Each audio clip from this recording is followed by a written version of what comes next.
Viral, wanita pengendara motor buka jalan untuk ambulans. Aksinya tuai pujian. Viral, wanita pengendara motor membantu membuka jalan bagi ambulans. Pada potongan video berdurasi 2 menit 29 detik itu, tampak seorang gadis SMA membantu ambulans.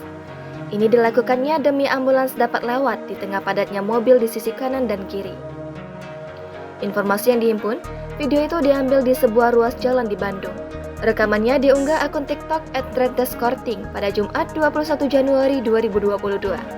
Disebutkan peristiwa itu terjadi di hari yang sama, yakni hari Jumat. Gadis bersweater biru membuka jalan seorang diri. Rekam video sekaligus sopir ambulans tak hentinya memberikan ucapan terima kasih. Bahkan, ia menyebut gadis tersebut memiliki jiwa sosial yang besar. Aksinya itu pun membuat kagum banyak netizen. Warganet pun juga ikut berharap pelajar SMA dapat meniru aksi sosial gadis tersebut. Jangan lupa subscribe, share, komen, dan like ya!